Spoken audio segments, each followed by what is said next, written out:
welcome back. I'm your man Joe Corey with the Perry Broadcasting Network, and here's another weekend wrap-up.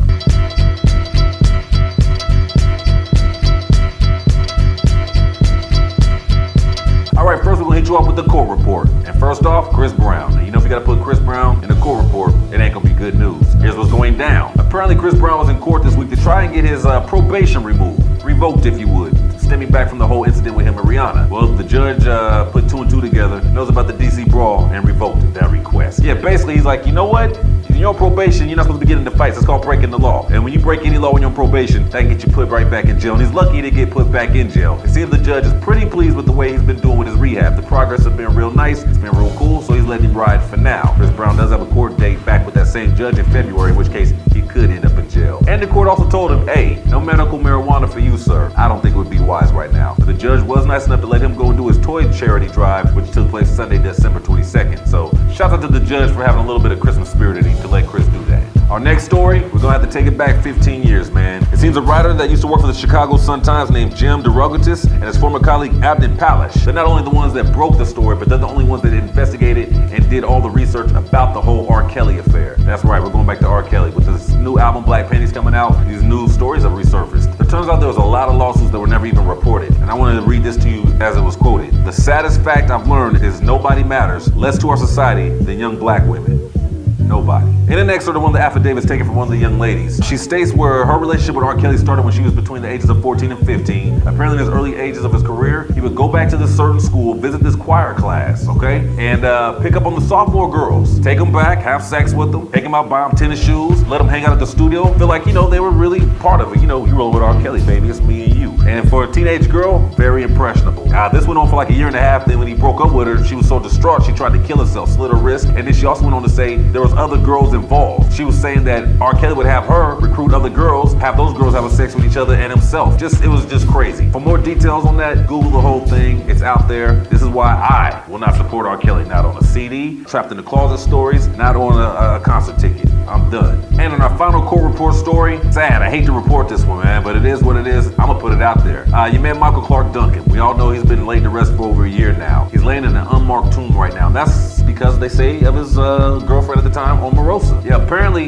everything's paid for. The graveside's paid for. Even the plaque that's gonna have his name, his date of birth, and the time he died, all that stuff. It's supposed to be included, but it's not on there because apparently the family was gonna do it. Omarosa stepped in. No, I can handle this. I got this, but she never did. She dropped the ball. She's saying that the family blocked her, saying we will take care of it. The family say that's not what happened. As a matter of fact, she posed as his wife. They weren't married again. They were just engaged. She posed as his wife, said she'd take care of it. She never did. Neither one of the parties could come together and talk about whose fault it is or who's gonna fix it. The sad part is his 95-year-old mother has to go on day by day knowing that her son is not even resting in peace yet. So hopefully they get together and get that whole thing squashed and figured out. All right, let's take it to a higher note, a happier note, Hollywood, TV and film. And SNL continues the search to hire a black actress so that the men don't have to keep playing all the roles of black women when these sketch comedy sketches come up. So here's a list of some of the ladies that you be on the lookout for. Risha Webb.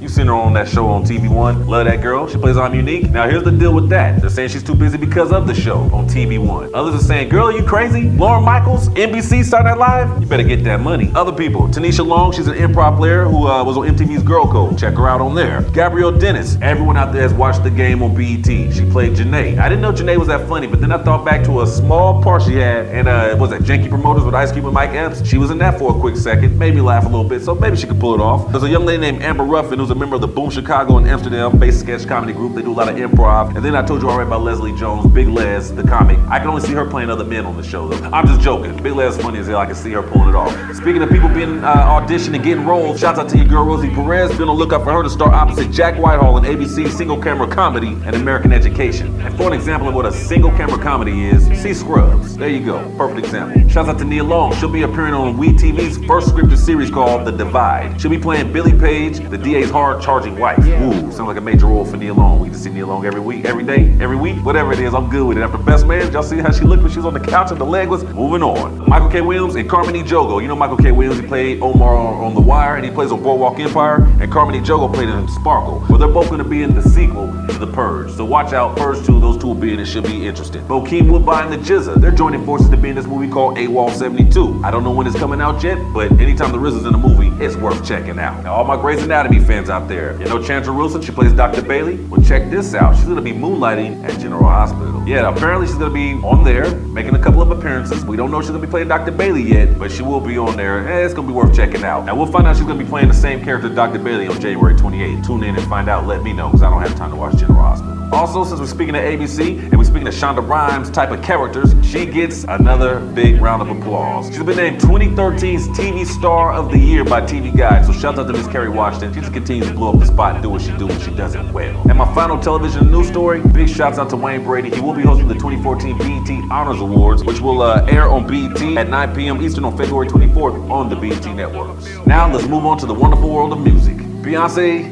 wow, the visual album, 80,000 copies sold in the first 3 hours. I told y'all about that. They expected 600,000 by Monday. Done deal. And this is despite people like Target saying, we're not going to support her. Let me tell you what Target said, and I'm not mad at Target. They weren't being asses about it. It was a business move. Basically what they said was, as Target, we focus on offering our guests a wide assortment of physical CDs, and when a new album is available digitally, before it's available physically, it impacts demand. So they let it pass. Walmart says, shoo, we'll support, we'll carry Beyonce, we got you. And because of that, she went platinum. Despite all the people talking about they're not gonna support her no more. There's a lot of people saying they need to pull the album off of iTunes because they felt it was too raunchy. Because she says bitches a lot. And she talks about sex. And she talks about drinking. Hello, she's married. She's talking about doing that stuff with her husband. It's okay to get sexual with your husband. She went platinum. So apparently she ain't offending too many people. Congratulations to you, B. You are the queen bee right now doing your thing. Yo, let's keep it in the world of Destiny's Child. Your girl Kelly Rowland. Yo, fellas, the fantasy's over. I know what we thought. We had a chance after the Roy Williams thing didn't happen. We thought we all had a shot. We knew her heart was broken and we could slide on in. Well, that's a wrap, man. She's engaged. It's a done deal. It's over. She's hooked up with Tim Witherspoon, who's like her manager.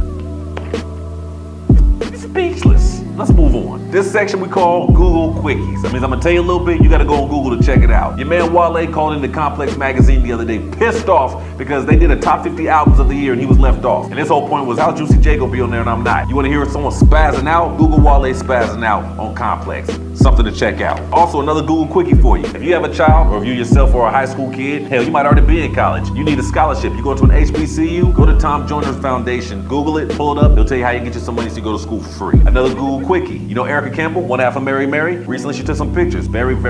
Very fly, very sexy, very beautiful, and classy at the same time. She still caught hell over it from all the Christian folks. That's not how a Christian woman should be singing. She's singing for Christ. Christian folks, God made her beautiful. She's showing it. She's not showing skin, cleavage ain't out, none of that. She just looks good. Now, she is curvy, and it shows her curves, but it's not her fault, man. What y'all want her to do? Put a veil on a dress like she's over in Israel?